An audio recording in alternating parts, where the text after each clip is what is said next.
Има парадокс в европейското небе, който предизвиква всяка логика. Авиокомпанията, най-мразена от пътниците, е също и най-използваната. Милиони хора я кълнат в социалните мрежи, по летищата, във форумите за пътувания и въпреки това всяка година отново купуват нейните билети. Това е като токсична връзка, от която не знаеш как да излезеш. Нейното име е Ryanair. Ирландската компания, която направи революция на пазара на нискотарифните полети в Европа, но която също така е усъвършенствала изкуството да те кара да се чувстваш нещастен от момента, в който влезеш в нейния уебсайт, докато слезеш от самолета. Днес ще анализираме 12-те причини, поради които Ryanair е без съмнение най-лошата авиокомпания в света. Представяме ги във възходящ ред, от най-малко сериозната до най-скандалната. Защото ако ще я мразите, поне го правете с познаване на причините. Нека започнем. Причина 12. Подвеждащата реклама на билетите за 1 евро.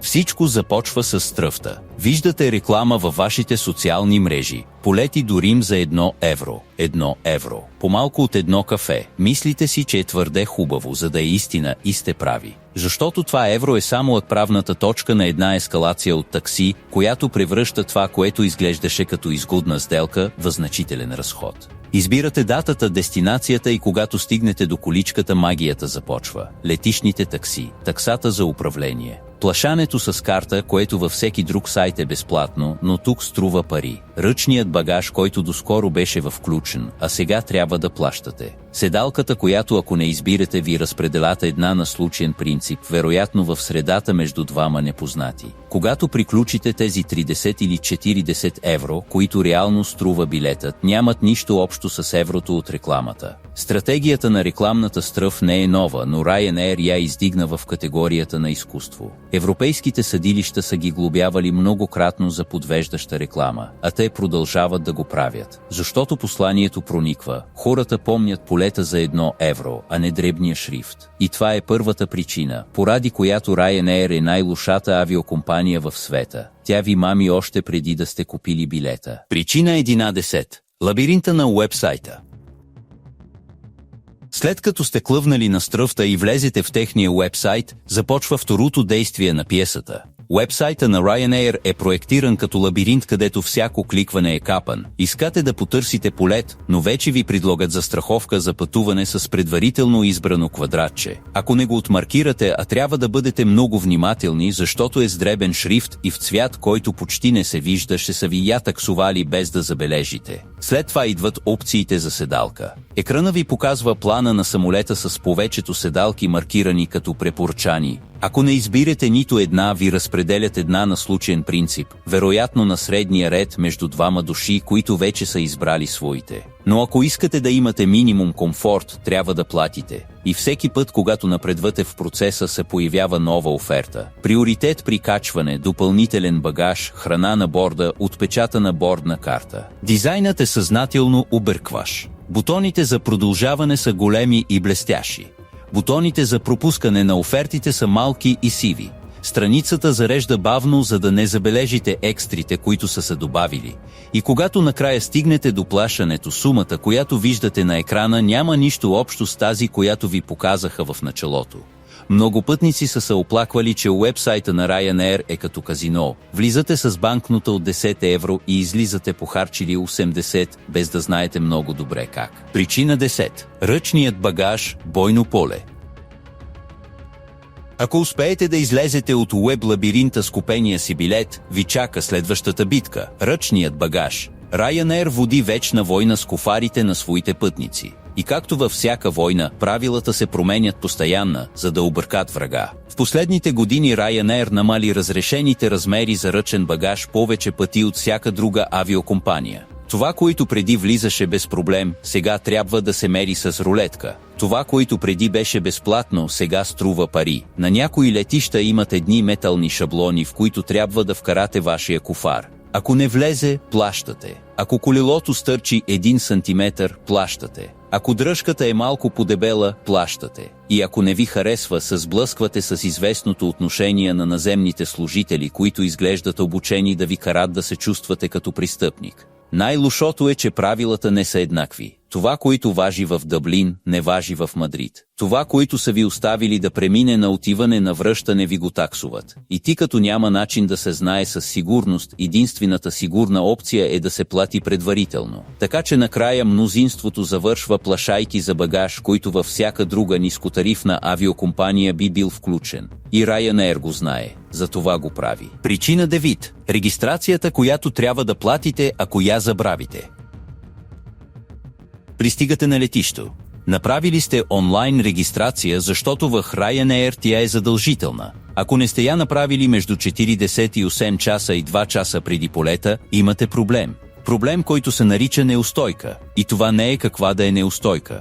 Може да надхвърли 50 евро на човек. За това, че не сте кликнали върху един бутон от дома си, но има още. Дори ако сте направили онлайн регистрация, трябва да имате бордната карта отпечатана на хартия. Не важи на мобилния телефон на много летища, така че трябва да търсите принтер или да платите на летището, за да ви я отпечатат. И таксата за отпечатването може да бъде 15, 20 или 30 евро за един лист хартия. Политиката е съзнателно строга. Ryanair знае, че хората забравят, че хората се объркват, че хората пътуват с мобилния телефон без да мислят, че на летището на дестинацията няма да приемат екрана. И всяка грешка е възможност за таксуване. Това е философията, да се превърне всяка грешка на пътника в допълнителен приход. Причина 8. Седалките, които изглеждат като на училищен автобус.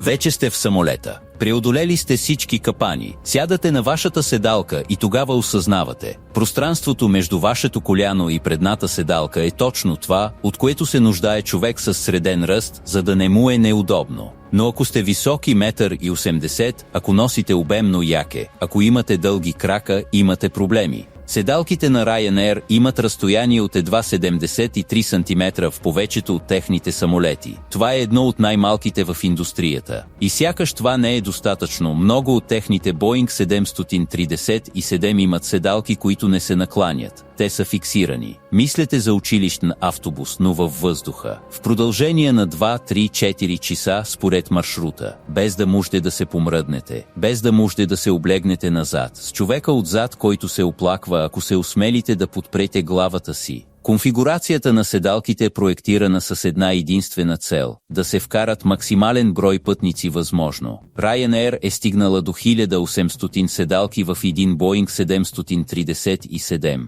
Теоретичният максимум. Няма място за комфорт, защото комфортът не продава билети. Или поне те така вярват. Причина 7. Обслужването на борда, които ви таксува дори въздуха.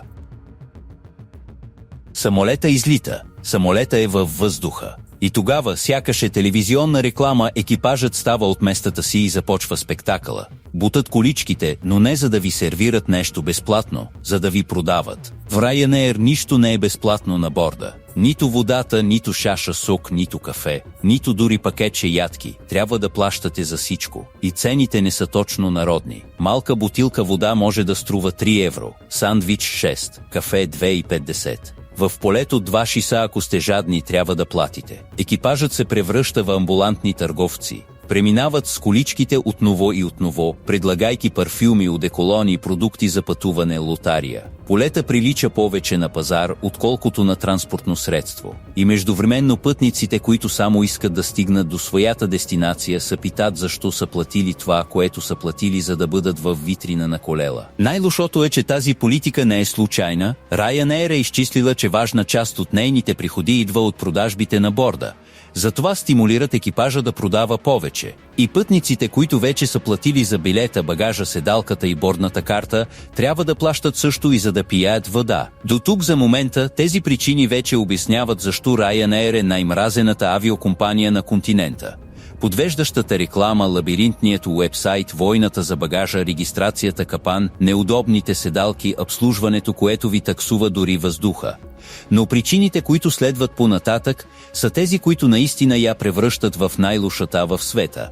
Те са тези, които отиват отвъд неудобството и засягат лошата воля, липсата на уважение към пътника и в някои случаи абсолютната безучливост.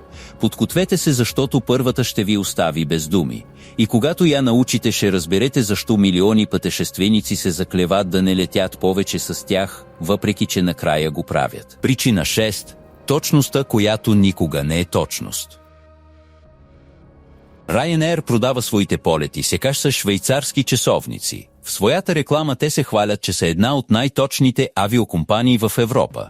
Но реалността, както почти всичко в тази компания, е много различна. Точността на Ryanair е мираж, гримиран факт, който крие една много помътна реалност. За начало, Ryanair счита, че един полет е точен, ако пристигне с по-малко от 15 минути закъснение. 15 минути. Във всяка друга индустрия закъснение от 15 минути би се сметнало за провал. В Ryanair това е успех. И така с тази толкова шедра мярка те могат да се хвалят с статистики, които други не могат да изравнят. Но пътниците знаят истината. Систематичните закъснения в Ryanair са константа. И това не са закъснения от 5 или 10 минути. Това са закъснения от 1, 2, 3 часа. Пътници, които пристигат на летището, чакат на изхода за качване, виждат как минава планирания час на излитане и никой не им казва нищо. Таблото продължава да показва на време, докато закъснението не стане толкова очевидно, че вече не могат да го скрият. И когато полетът накрая излети, когато кацнете с часове закъснение, се сблъсквате с втората част на измамата – нулевата компенсация. В Европейския съюз регламент 261 установява, че пътниците имат право на икономически компенсации за закъснение на 3 часа.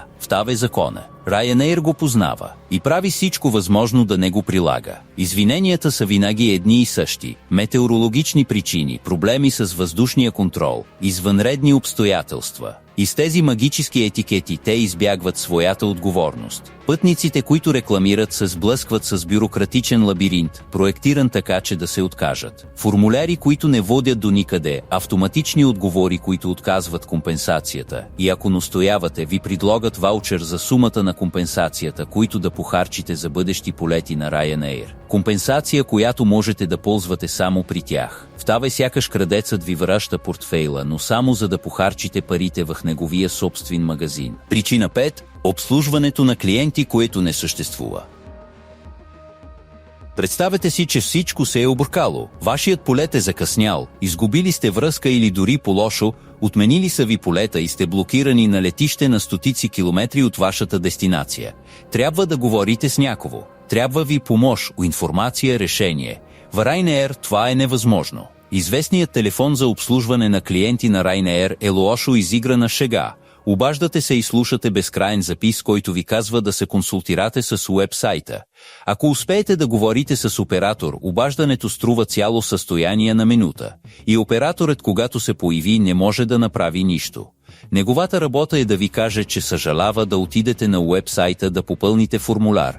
Това е като да плащате, за да ви кажат, че не могат да ви помогнат. Уебсайта, разбира се, е друг лабиринт. Чатботовете, които симулират, че са интелигентни, ви дават автоматични отговори, които никога не решават проблема. Искат ви данни, искат ви номера на резервации, искат да чакате и накрая ви препращат към формуляр, който трябва да попълните с надеждата, че някой ден ще ви отговори. И когато отговорят, ако отговорят, е с общ шаблон, който не решава нищо. Случаите на пътници, които са прекарали седмици, месеци, дори години, опитвайки се да си върнат парите от отменен полет, са безброй. Стратегията на Ryanair е проста – да направи рекламацията толкова скъпа, толкова досадна, толкова фрустрираща, че мнозинството от хората да се откажат. И мнозинството се отказва. Защото борбата с Ryanair е като борба с стена. Няма човек, няма събеседник, няма отговорност. Обслужването на клиенти на Ryanair не съществува. То е празно понятие, обещание, което никога не се изпълнява. Причина 4. Майкъл О'Лири, директора, който обижда своите клиенти.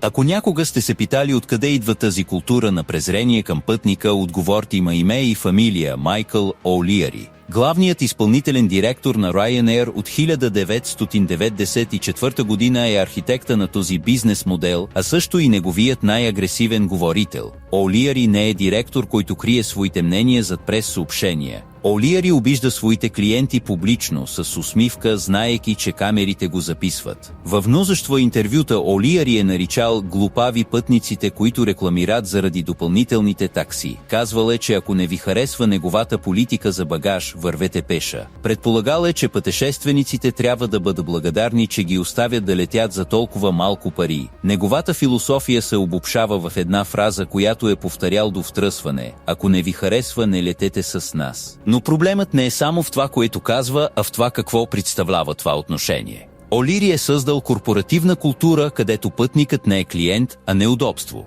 Някой, който трябва да бъде изтискан до последната капка, но с когото не трябва да се отнасят с уважение. И тази култура прониква в цялата компания. Наземните служители, които ви мерят кофара с метален шаблон, екипажът, който ви подава терминала, за да платите сандвич, телефонните оператори, обучени да не решават нищо. Всички следват насоките на човека, който ги ръководи. Олири е превърнал презрението към клиента в бизнес стратегия. И докато приходите продължават да растат, докато пътниците продължават да пълнят неговите самолети, той ще продължава да настоява. Защото в Ryanair клиентът няма право. Клиентът е този, който плаща, и ако се оплаква, да мълчи. Причина 3. Войната срещу пилотите и членовете на екипажа. Ако пътникът е неудобство, работникът не е много повече. Ryanair има отношение на перманентна война със своите пилоти и кабинни екипажи. Трудовите условия, денонсирани от синдикатите, са сред най-несигурните в сектора. Временни договори, които се подновяват месец за месец, работни бази в държави различни от тези на пребиваване, заплати, които не достигат за живот в градовете, където оперират, и постоянен натиск за изпълнение на цели, които често компрометират сигурността. Стачките на пилоти и екипажи се превърнаха в константа в Ryanair. В последните години имаше спирания в Испания, Португалия, Италия, Белгия, Ирландия, Швеция. Стотици отменени полети, хиляди засегнати пътници, и Ryanair винаги хвърля вината върху работниците. Те са едни привилегировани, които искат повече, отколкото заслужават, повторя Олири всеки път, когато го питат. Но реалността е, че много пилоти на Ryanair трябва да споделят апартамент с други колеги, за да могат да плащат наема. Че компанията изисква от тях да бъдат на разположение 24 часа в денонощието, 7 дни в седмицата, с договори, които не уточняват фиксирани почивни дни. Че трудовата умора е, повтарящ се проблем, денонсиран от авиационните власти на няколко държави. И тази война срещу работниците има пряко въздействие върху пътниците. Когато пилотите са изтощени, сигурността страда. Когато членовете на екипажа са демотивирани, обслужването е по-лошо. Когато има стачки, полетите се отменят без предизвестие. И пътникът, който няма нищо общо с трудовия конфликт, е този, който накрая плаща последствията с закъснения, отмени и усещането, че никой не се грижи за него. Причина 2. Вторичните летища на 50 км от вашата дестинация. Купувате билет на Ryanair и виждате на екрана Мадрид-Париж. 50 евро. Изглежда ви като изгодна сделка. Пристигате на летище Мадрид-Барахас, всичко е наред. Но когато кацнете и погледнете през прозореца, не виждате Париж. Виждате табела, на която пише Бюве. Намирате се на 90 км от града, който вярвахте, че е вашата дестинация. Това е още един от големите капани на Ryanair. Ирландската авиокомпания е усъвършенствала изкуството да ви продава дестинация, която не е тази, която си представяте. Париж не е Париж, а е Бове. Барселона не е Барселона, а е Реус или Жирона, на повече от 100 км. Франкфурт не е Франкфурт, а е Хан, на 120 км. Стокхолм не е Стокхолм, а е Скавста, на 100 км. Милано не е Милано, а е Бергамо, на 50 км. Стратегията е проста. Вторичните летища са по-евтини, таксите за кацане са ниски, разписаният са гавкави и Ryanair може да предложи по конкурентни цени. Проблемът е, че пътникът не го знае, докато не стане твърде късно. Защото на уеб страницата, в обявите в рекламата пише само името на града, не и разстоянието, не и допълнителното време за пътуване, не и цената на транспорта от това летище, изгубено насред нищото до центъра на града, който искахте да посетите. Изгубено насред нищото до центъра на града, който искахте да посетите. И този разход е реален. Автобус от Бове до Париж може да струва 20 евро на човек, влак от Жирона до Барселона още 20, такси от Хан до Франкфурт над 100. Изведнъж тези 50 евро за билет се превръщат в 100, в 150, в 200. И загубеното време, допълнителните часове път, стресът от пристигането на летище без връзки. Всичко това също има цена, която Ryanair не ви казва. Инфраструктурата на тези вторични летища е проектирана да бъде продължение на нискотарифния модел, което означава, че опциите за транспорт са монополизирани от автобусни услуги, свързани с самата авиокомпания или с ексклузивни партньори. При кацане на места като Меминген, който се продава като Мюнхен, пътникът се оказва в капан в терминал с минимални услуги, където единственият начин да се стигне до баварската столица е пътуване от 1 час и 20 минути по шосе. Тази децентрализация не е логистична грешка, а финансов разчет. Ryanair получава субсидии от местните правителства на тези селски региони, за да привлича туризъм, докато потребителят поема скритата цена на умората и загубата на почти половин ваканционен ден в трансфери. През тази 2026 година интелигентният пътешественик започна да събира цената на билета за високоскоростния влак или на сувалковия автобус преди да потвърди покупката, откривайки, че летенето с традиционна авиокомпания до главното летище обикновено е иронично най-евтината и разумна опция за защита на неговото време и неговия бюджет. Причина 1. Едностранната отмяна на полети без компенсация. Стигаме до най-лошата от всички. Причината, поради която Ryanair е не само мразена, но и страховита. Тази, която я превръща без дискусия в най-лошата авиокомпания в света. Ryanair отменя полети едностранно без предизвестие и оставя пътниците изоставени на произвола на съдбата. И го прави преди всичко, когато един полет не се е продал достатъчно. Защото за Ryanair напълването на самолет е по-важно от коректността към нейните клиенти. Историята се повторя отново и отново. Пътници, които получават имейл дни преди своето пътуване. Вашият полет беше отменен. Без обяснение, без алтернатива, без автоматично възстановяване на средство. Понякога имейла пристига, когато вече са на летището. Понякога, когато вече са платили хотели, наем на коли, дейности. Понякога, когато вече са започнали своята ваканция и трябва да се върнат у дома. Документираните случаи са безброй.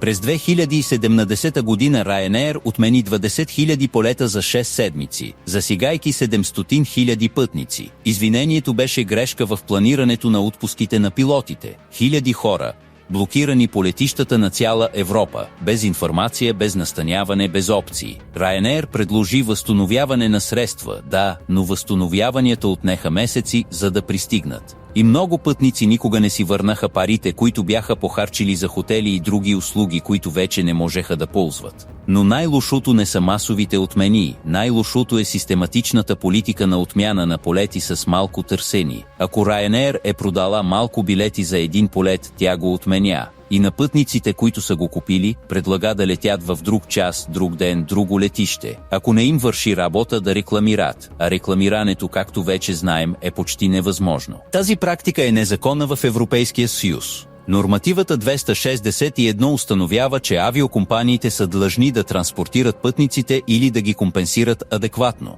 Но Ryanair я прескача отново и отново, надявайки се, че пътниците няма да рекламират или че когато рекламират, ще се откажат пред пречките. И мнозинството се отказва. Защото борбата с Ryanair е по-скъпа от билета, който сте загубили. 2 на 10 причини. 2 на 10 различни начина, по които Ryanair превърна преживяването на летенето в кошмар. От подвеждащата реклама до отмените без компенсация, преминавайки през войната за багажа, вторичните летища, презрението на нейния главен изпълнителен директор и несъществуващото обслужване на клиенти. И въпреки това, въпреки всичко, милиони хора продължават да летят с тях. Защо? Заради цената. Защото в момента на покупката еврото, което Ryanair обявява, изглежда по-изкусително от 50-те на конкуренцията. Защото вярваме, че този път ще бъде различно, че ние няма да паднем в капаните, че този път полетът ще излети на време. Но винаги падаме. Винаги има капан, който не видяхме. Винаги има допълнителна такса, която не очаквахме. Винаги има причина да съжаляваме. И тогава се заклеваме да не летим повече с тях. До следващия път, когато видим билет за 1 евро.